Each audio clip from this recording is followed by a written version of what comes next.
and welcome to another episode of The Bottom Line. I'm your host, Lauren Kalil. Our show is brought to you by Vuori. I have an unhealthy amount of joggers, but Vuori's performance joggers, they take the cake as the softest, most comfortable pants that I own. Make sure to check out the description below for 20% off of your first purchase.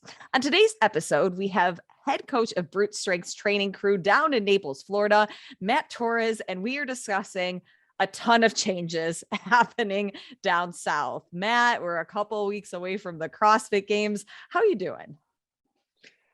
Actually, things are really going well down here with training.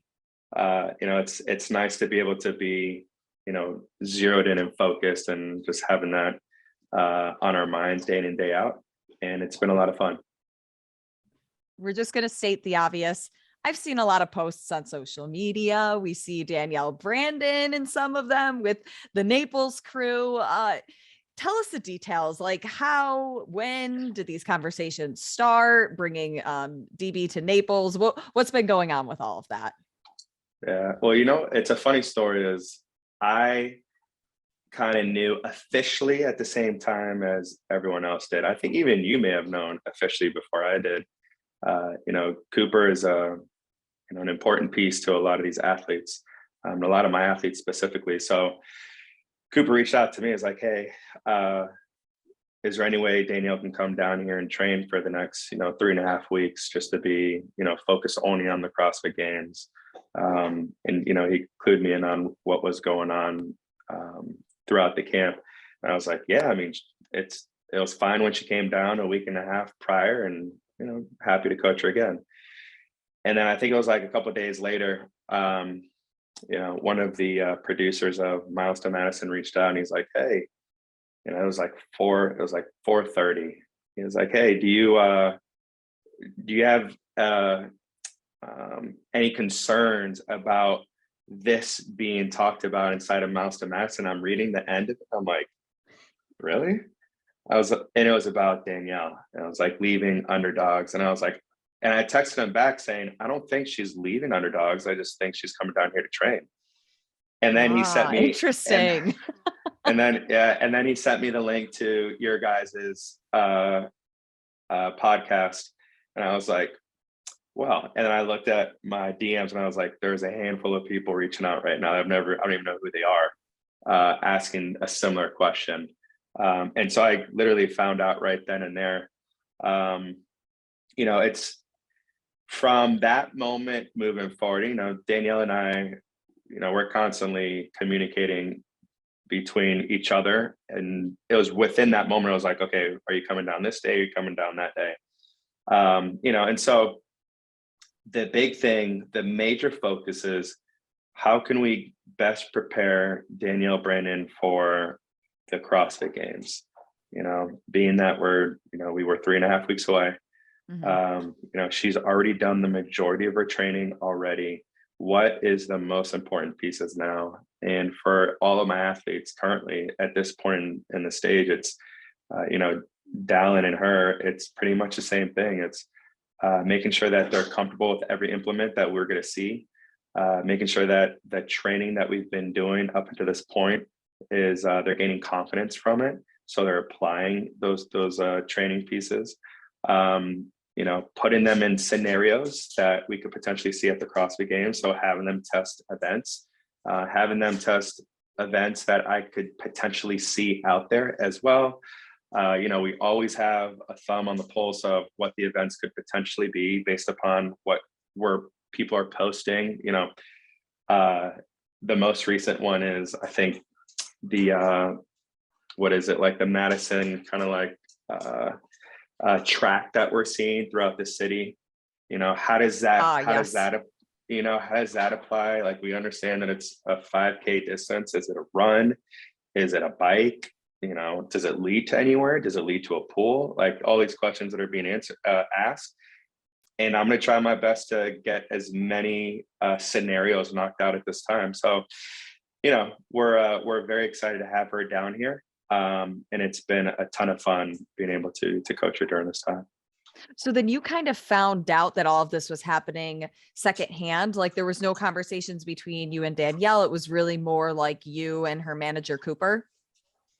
Yeah, and when she was down here prior, her Cooper is Danielle, Emma, Dallin, and Fee's Right. agent, right? So when they were going up to HWPO to train, Mhm. she came over here just to get on the same flight with Dallin, just because it was going to be easier to move around. And around that time, I was just basing the programming like I normally did with our athletes, and whatever uh, Justin did for her over at Underdogs. I was like, okay, let's see if we can just kind of like blend the two together. And sometimes we'll do this and sometimes we'll do that. And so that was really it right there. There was no sort of talk about, you should be here longer, or maybe you should consider moving here. Like, not even Cooper wasn't even bringing that up to me. It's just like, just have her down there, new place, just kind of enjoy hanging out with like a teammate of lab. And then even really up until that point, there was really nothing. I think it's almost like, the way I described it was this is, I'm giddy when we have an athlete of her caliber coming in. And I'm always curious, like potentially she feels the same way about our coaching style and our programming style and the way we approach things. And it's almost like this nervousness where it's like, well, what are we? Like, are we official? It's like that kind of feeling of like, two kind of people like feeling each other out. When they And first start dating and nobody really knows how the other person feels. yeah. And well, here's the funny thing is like, even though the majority of her training was not done down here, I still feel the pressure of we need to do the best we can for her on our end.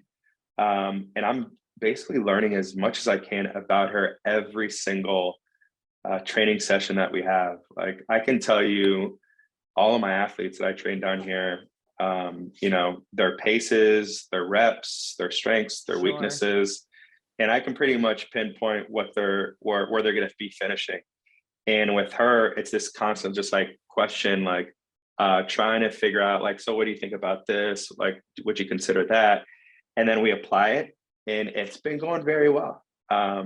And I think that's where a lot of our athletes here excel, is they know themselves so well that they're able to be between me and my athletes, quote unquote, like the Brent Fikowskis, if you will, which that is such a big part of the game, is do you understand your strengths and weaknesses so well that you're gonna have the perfect strategy? Because oftentimes it's not the fittest person who wins, it's the person who has a better strategy. Were you able to have any conversations with her former coach, Justin Kotler, before she entered the training camp with you guys? We haven't. And I love Justin. He's a very good guy. Him and I have had, many conversations. We were at the same semifinals for 3 Sure. weeks in a row. So it's just like, and we stayed in Tennessee for the first 2 weeks. And so, I have nothing but the highest level of respect for Justin. He has an excellent training camp over there. We haven't spoken, but I'm sure when we see each other at the games, it's just going to be just, respect still there for one another. And I have a feeling of what he's going through, because I went through something similar at the beginning of this year when I was asking all my athletes to move down, and two of them went to do 2 different camps. It's an unfortunate side of things, but that's truly how it goes when someone's trying to figure out how to become the best in this sport. Not everyone's going to see eye to eye, and some athletes will have, will want to test the waters and see where they can, really excel. I'm grateful that, to even have, like I said, her caliber of an athlete here. And I see, and I believe she sees so many areas of growth still, and how our training and how our programming is. We're excited. And I think she's really excited about it as well. So in what capacity is she with the group? Is she a brute athlete now? Is she planning to move to Naples and train with you guys after the games? Have any of those conversations been had yet? A little bit here and there. Is she a brute athlete? I can't sit here and say that, I would hate it if she was, I would love it if she was a brute athlete. It would be an excellent addition to the team. You know, there's so many areas that she could grow by being around our current athletes, and vice versa. There's so many areas that a lot of our athletes would be able to grow into with having her around. So for going into the CrossFit Games, myself and Coach Dom will be coaching her at the CrossFit Games. I'm sure Cooper's going to try to find his way to get in there as well, which I would love to. It's always entertaining to have him around.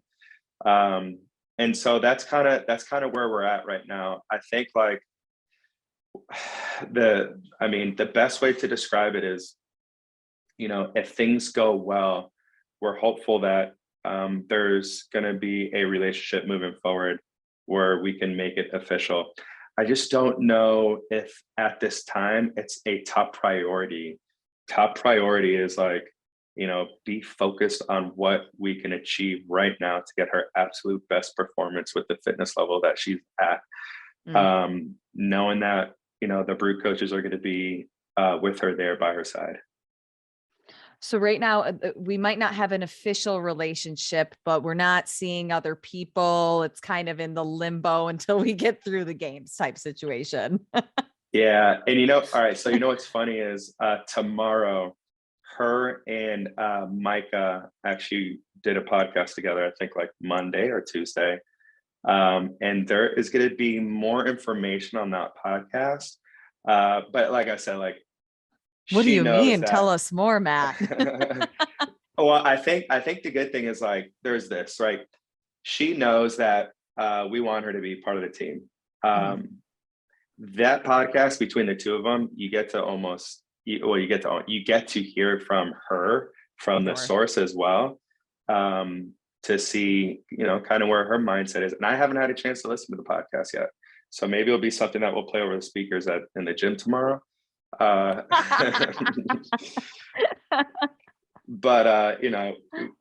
we would love to have her to be part of the team. And I'm hopeful that's what ends up happening at the end of the day.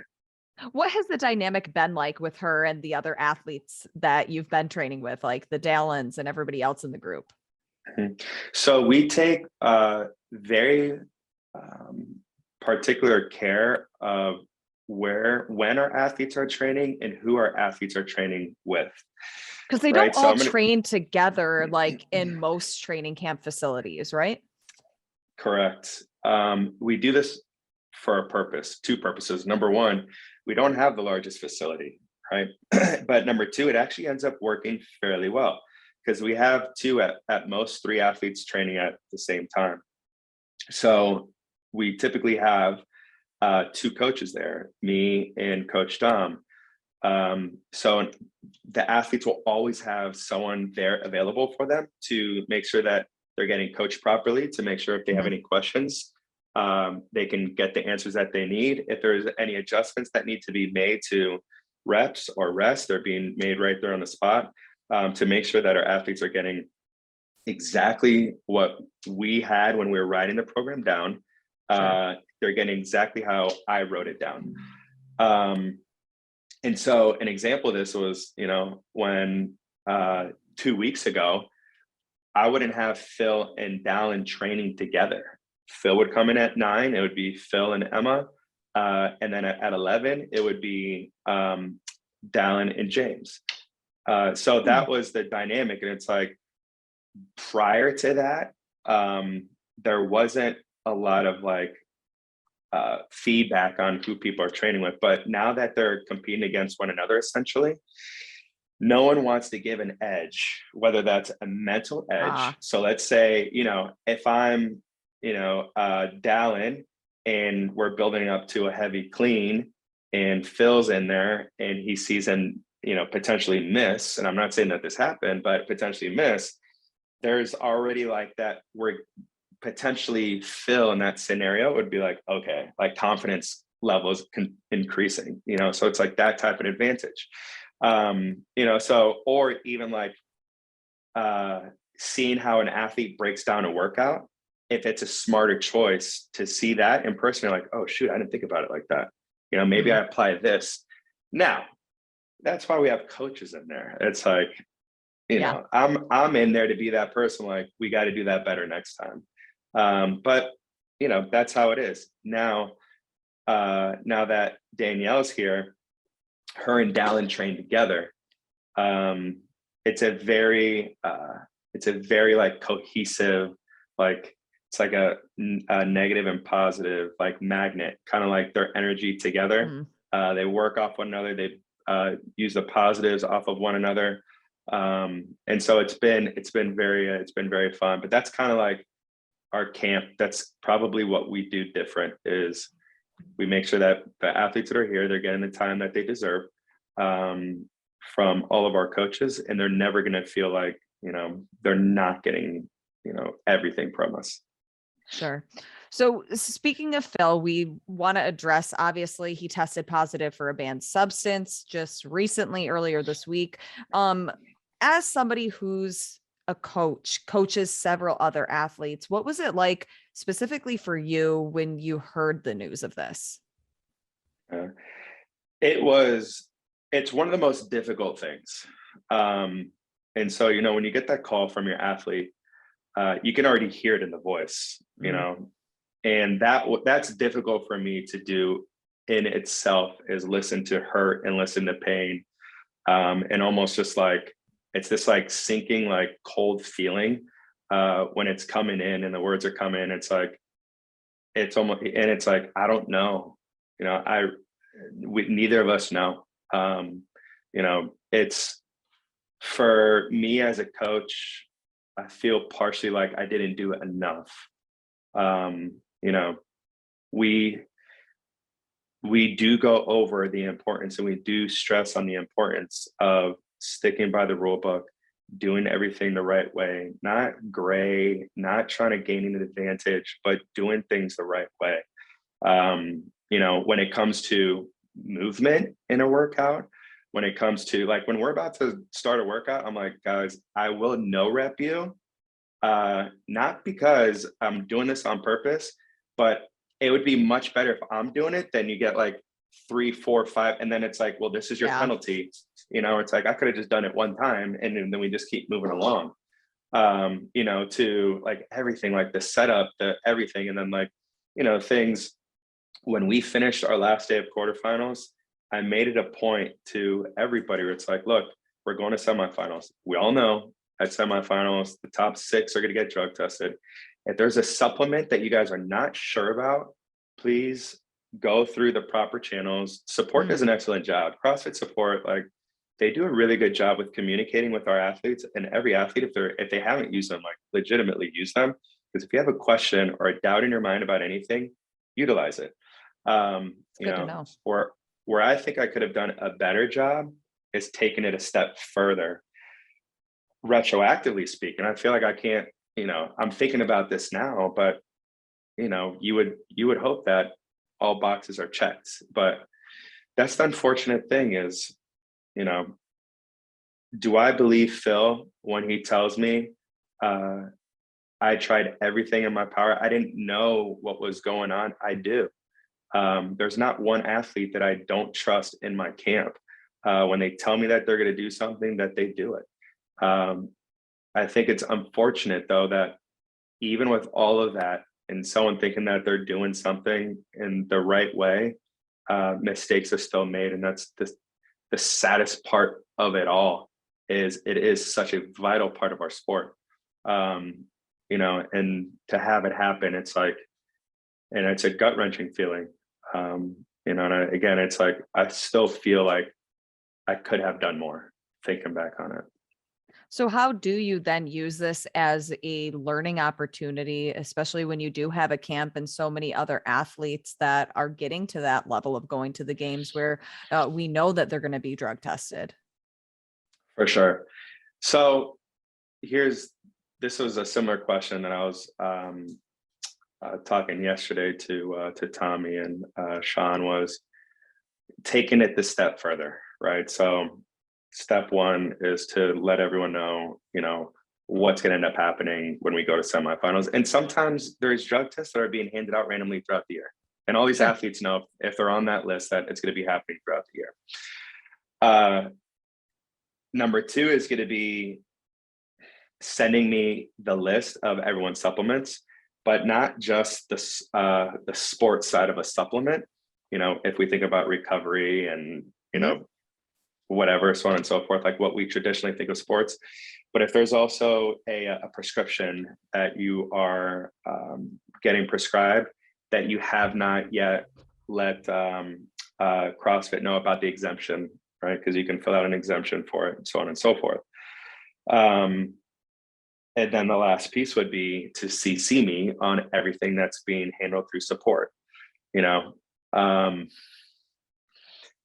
guess like just off the top of my head, that's where it begins. And look, every decision that I make that I know that's going to be affecting my athletes here, I will round table them if it's a major decision and let them know where it's like, guys, this is where it's going to be.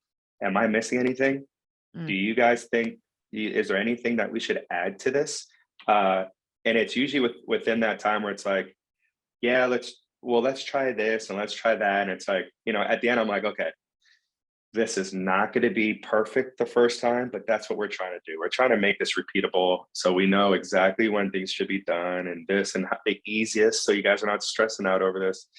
So I guess, you know, that's going to be the next step now, is just to double check and triple check all the boxes. So this isn't, you know, something that is reoccurring. Sure. Switching gears now, let's get into some of your other athletes. How's Emma Carey's progression coming along? When can we anticipate to see her back competing? I assume the next one would be an off-season competition. I would say the last like 2 months has been super, super exciting for Emma. You know, in the one of the most unfortunate things for her, we're seeing a lot of shining lights beginning to happen. You know, even though it was a back injury, we're able to work on a lot of her major weaknesses. And for the last 3 months, we have been drilling those weaknesses a lot. And we're just now starting to see some of those progressions starting to take effect. You know, so that's a really exciting part for me as a coach, to see the progress beginning to happen, to see the numbers improve. You know, she's been running and handstand push-upping and strict pressing her way through the last 3 months. Good for her. You know, and she's been hitting some incredible PRs that I don't even think she thinks incredible to have happen. But it really is amazing to see those things. And so it gets me excited, like slowly but surely. Myself and, you know, my sister, Nicole, is, she needs a lot more accolades, you know, than I should throughout this time. Because she's the physical therapist that's working through it with her. You know, and she's always like, okay, this month we're trying this and we're including that. And now she's starting to do every movement, you know, and we're starting to get her back into what I would consider like a mixed modality style training that just has more movements in there. You know, we're not just doing the simple movements, but at the same time, we are seeing a much stronger Emma. We're seeing a much faster Emma. And we're seeing an Emma that has really, really good quality movement patterns, so that if we are doing one movement with a barbell, it's going to transfer onto another movement of, let's say, like a body weight movement. And that's really something that we could not have been able to do if we were still working remotely. So, Sure. you know, terrible thing to have happen, you know, for any athlete. But there's so many shining moments right now that we're seeing. And Emma knows this with when it comes to deciding which competition we're going to do. We're only going to let Emma do the competition if we know that she's back to where she is. And I think that's a critical part for, number one, the athlete's psyche, getting them from one competition into what's really important. And goal number one is 2023 CrossFit Games. Would we love to see her at a Wadapalooza?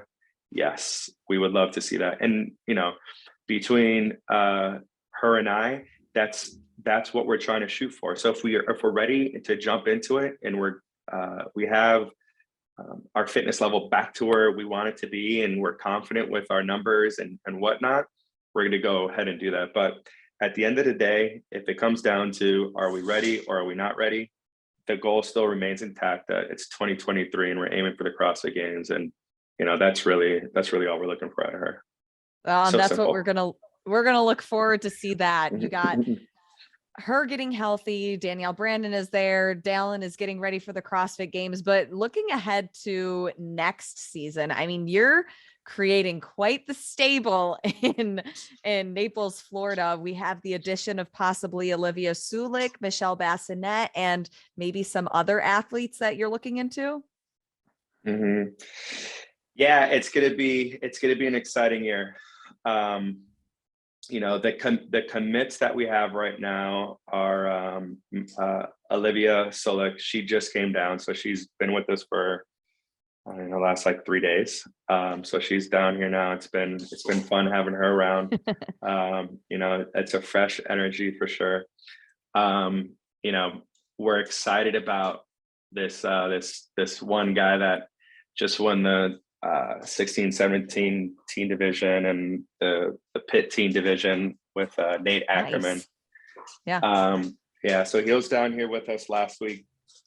And he had a lot of bright spots when he was down here. And, Coach Dom, is leading both of them. He's the head coach for both of those athletes. And so that's going to be fun to have them around. And honestly, what I'm really, truly excited for is to have Fee Sagafi come down here and join us as well. Yes. She's going to be full-time in Naples. Yes. Yeah. So she's Nice. going to be down in Naples more than she will be in Ohio. So I guess you can say, yeah, full time. Okay. She's currently looking for housing down here right now. So that's about as full time as it gets when you sign a contract for a house. And so every time that Fee has been down here, it has been just like strides of improvement. Like she feels healthy. She really enjoys the training. She can focus on just being an athlete. And a lot of people don't have that luxury of being just an athlete. And that's part of the reason why we get to see some of these major strides from our current athletes here, because it's really all they focus in on is they show up, work out, recover, come back in, work out, recover, and repeat. Matt, what is your bottom line with all of the changes and everything going on with Brute Strength right now? We are very excited, but we're very, very focused on what the task at hand is. And everyone has a specific focus right now. We have James starting competition tomorrow at Can West. We have Danielle and Dallin gearing up for the CrossFit Games coming in the next couple of weeks. Emma continues to improve and get stronger and showing signs of where she's at and improving from where she was last year. We do have a lot of moving parts right now, but we have the staff here to help control everything. And there's been a lot of things happening in a short amount of time down here. But I will tell you that we have everything under control, and we're confident that we're going to be doing some great things with the people and the athletes that we have here in Naples. Well, we're certainly excited to see what else you guys have in store. Matt, I'll see you in a couple of weeks in Madison. It's going to be a good time. Yeah, I'm excited. It'll be good to see you and chat again. Yes, I can't wait to catch up. But until then, keep grinding away with the athletes, and good luck to all of them. Thanks.